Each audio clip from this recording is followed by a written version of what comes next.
오늘도 우리 사는 이야기 찾아주셔서 감사합니다.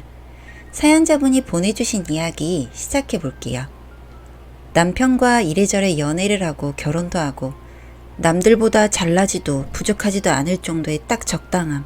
그게 바로 이 사람과 저입니다. 결혼을 어렸을 때부터 빨리 하고 싶었던 저. 뭔가 안정감을 느끼고 싶었고 그 안정감 속에서 제가 편안함을 느끼고 싶었습니다. 남편과 제 앞날에 딱히 문제라는 건 없을 줄 알았는데 생각도 못한 절망적인 문제가 생기고 말았어요. 남편이랑 워낙에 아이를 많이 좋아하는 편이라서 아이를 빨리 갖고 싶다는 마음이 크게 들더라고요. 그래서 저희는 결혼 후 얼마 지나지 않아서 아이를 준비하기 시작했는데 이상하게 임신이 정말 안 되는 거예요. 자연 임신이 이렇게 어려운 일인가? 라는 생각이 들면서도 조금만 더 노력하면 되지 않을까? 라는 생각으로 남편과 열심히 아이 만들기에 노력을 했어요. 식단 역시도 건강식으로 많이 변경을 했고 운동도 꾸준히 해주면서 건강하게 체력도 키우고 몸속도 건강할 수 있도록 노력을 아주 많이 해줬습니다. 그런데도 생기지 않는 아이. 아무래도 이상하다 생각했고 산부인과를 방문하게 됐죠. 거기서 들은 충격적인 말. 제가 아이를 낳을 수 없는 몸이라는 겁니다. 불임이라는 거죠. 어떻게 방법은 없을지, 정말 이대로 아이를 포기해야 하는 건지, 이대로 끝인 건지, 눈물도 안 나고 정말 너무 놀라서 멍했습니다. 그렇게 이 모든 게 꿈은 아닌지, 받아들이려 해도 받아들일 수 없는 상황들 때문에 속상하면서도 난감하고 어떻게 해야 할지 모르겠더라고요. 남편에게 말을 해야 하는데 아이를 저렇게 바라는 남편에게 차마 불임이라고 말을 할 자신이 없었습니다. 숨기려고 한 것이 아닌 저에게도 제가 불임이라는 사실을 받아들일 정도의 시간이 필요했답니다. 제가 불임이라는 사실을 알고 정확히 3일 뒤 퇴근하고 돌아온 남편을 앉혀 차분하게 말했습니다. 여보, 나 산부인과 갔었잖아. 그리고 당신한테 말할 게 있는데 나 역시도 스스로가 받아들여지지가 않아서 조금 시간이 걸렸어. 미안해. 뭔데? 무슨 일인데? 어디 안 좋대? 왜 그래? 말해봐. 그러니까 여보 내가 아이를 가질 수 없다고 하더라. 불임이래. 어? 아니야 괜찮아 여보. 나는 진짜 괜찮아. 내가 여보 좋아해서 결혼한 거지 있지도 않은 아이 때문에 그렇게 마음 아파할 필요 없어. 걱정 마. 난 당신만 있으면 되니까 걱정하지 마. 응? 고개 들고. 왜 그렇게 죄인처럼 그러고 있어 당신.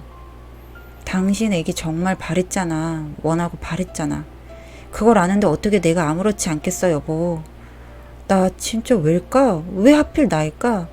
내가 몸 관리를 평소에도 정말 열심히 했던 사람인데 왜 나일까?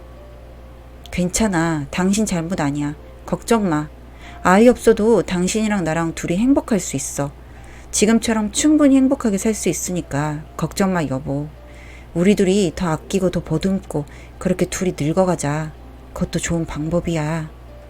고마워 여보. 많이 놀라고 충격일 텐데 이렇게 든든하게 말해줘서 너무 고마워 여보. 생각보다 남편은 저를 위로해주기 바쁘더라고요. 그런 남편에게 더 미안하고 더 고마웠네요. 어쩌면 그렇게 저부터 생각을 해주는지 말이에요. 그런데 문제는 시댁이었습니다. 친정에 말을 했을 땐 속상해 하셨지만 가망이 없는데 붙잡고 생각하지 말라고 해주셨어요. 아무래도 저희 부모님이시니까 그렇게 말씀도 하실 수 있었겠죠. 부모님이 괜찮다고 해주시니까 저 역시도 힘이 나더라고요. 시댁에서는 어떤 반응을 보일지 대충 예상이 됐기 때문에 선뜻 말하기가 쉽지 않았어요. 시가족들 성격상 아이를 가질 수 없다는 건 며느리인 제 몫을 하나도 해내지 못한다고 생각할 게 뻔한 사람들. 그러니 결국 전 쓸모가 없다고 생각할 게 정말 너무너무 뻔했습니다. 어떤 말을 나에게 할까 죄송하기도 하고 무섭기도 했지만 그래도 사실을 전달하는 게 맞다고 생각했어요. 남편은 그냥 굳이 말하지 말자고 했지만 계속해서 숨기면 언젠가 손주를 보실 거라는 기대, 희망으로 사시고 기다리실 텐데 그건 제가 너무 죄송해서 못하겠더라고요. 그렇게 마음을 다잡고 남편과 시댁을 찾아갔습니다. 어머님, 아버님, 저희 왔어요. 잘 지내셨어요? 어이구, 그래 왜 이렇게 오랜만에 왔어? 엄마가 오늘 니들 온다고 갈비찜부터 세아가 좋아하는 부대찌개도 해놨다. 잡채도 하고. 오랜만에 솜씨 좀 부려봤어. 얼른 손 씻고 들어와. 네. 아, 뭘 이렇게까지 차리셨어요. 오랜만에 왔으니까 든든하게 먹으라고 이것저것 신경 썼지. 다 담아뒀으니까 갈 때 챙겨가고 얼른 먹자. 그렇게 어머님, 아버님, 저, 남편 이렇게 즐겁게 밥을 먹은 후 둘러앉았습니다. 어머님, 아버님, 저희가 드릴 말씀이 있어서 사실 오늘 오게 된 건데 저렇게 음식을 너무 많이 해주셔서 또 제가 마음이 불편하고 아파요 지금. 응? 세아가 왜? 무슨 일 있니? 땡땡이가 안 도와주고 말썽 부리니?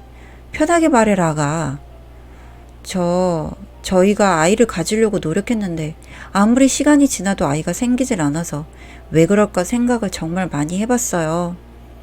그러다 산부인과를 가게 되었는데 제가 불임이라고 하더라고요. 아이를 가질 수 없다고. 그래서 그 말씀 드려야 할 것 같아서 왔습니다. 엄마, 아빠, 이 사람 다그치거나 뭐라고 하지 마. 절대로. 내가 괜찮아. 내가 괜찮으니까 뭐라고 하지 마. 절대. 이게 무슨 소리냐? 아이를 가질 수 없다니 그게 대체 무슨 소리냐? 말이 되는 거냐? 죄송해요. 두 분께 제일 죄송해요. 정말 뭐라고 말할 수 없을 정도로 너무 죄송해요. 그렇게 말을 하고 하염없이 울었는데 시어머님은 난리가 나셨죠. 말도 안 돼. 당장 갈라서. 미안하지만 세아가 내가 널 이뻐하고 좋아하는 건 별개의 문제다. 아이를 낳을 수 없는데 그럼 대가 끊기는데 이건 말도 안 되는 일이다. 미안하지만 너네 둘이 좋게 어서 마무리를 해라. 난 그런 상태의 너희들 받아줄 수 없으니 제발 좋게 갈라서라. 이렇게 말씀하셨어요. 그리고 남편과 집에 왔고 하염없이 하루 종일 울기만 하고 그렇게 하루를 보내버렸네요.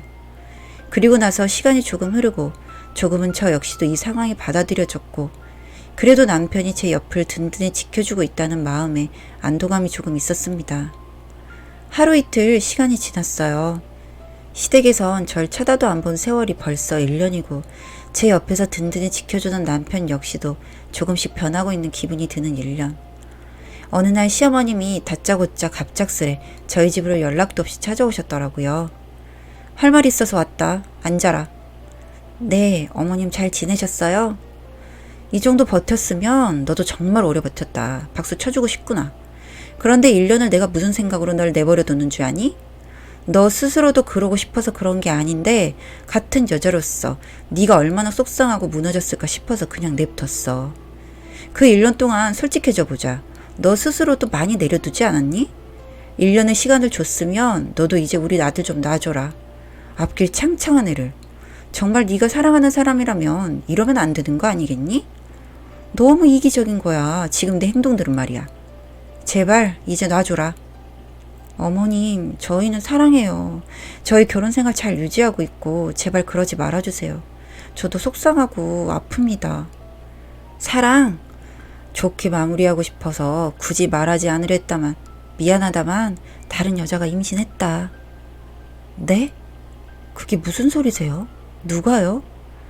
너 말고 새로운 며느리 드릴 거고 그 며느리가 지금 임신을 했다고. 그러니 하루라도 빨리 정리를 해줘라. 오늘부로 네 남편은 이 집으로 오지 않을 거다. 너랑 둘이 얘기하고 정리한다고 하는 거 내가 말렸다. 세아가에게 예의가 아닌 것 같아서 말이야. 오만 가지 생각을 하게 되더라고요. 이게 뭐지? 정말 나한테 이래도 되나? 아니 갑자기 다른 여자가 임신한 건 보고 결혼을 한다고? 어제까지만 해도 사랑한다고 했던 내 남편이? 별 생각을 다 했지만 일단 깊은 생각이 필요했기에 별다른 말을 하지 않고 시어머님을 돌려보냈고 순순히 물러날 거라고 생각하시고 돌아가셨습니다. 말씀대로 정말 집에 오지 않았던 남편.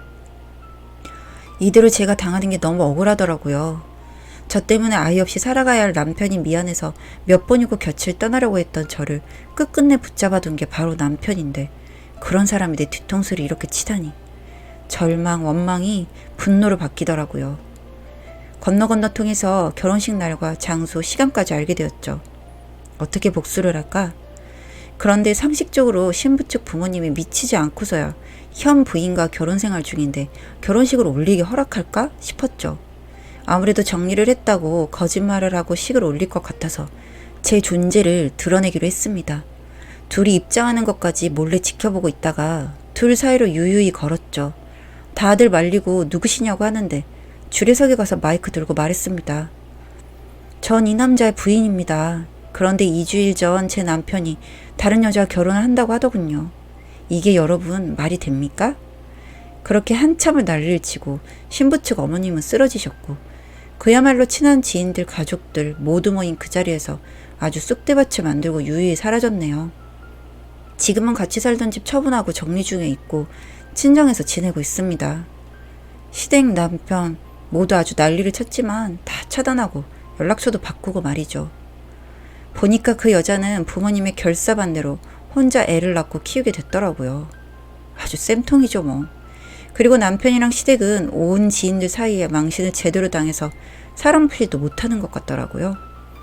아주 통쾌하고 기분이 너무 좋았답니다. 전 어차피 아이도 못 낳는 여자고 그냥 이렇게 살아간다고 해서 아쉬울 게 없습니다. 그냥 그들에게 복수하고 싶었는데 모두에게 아픔을 준 것 같아 위로가 되네요. 사연은 여기까지였고요. 우리 사는 이야기 시청해주셔서 감사합니다.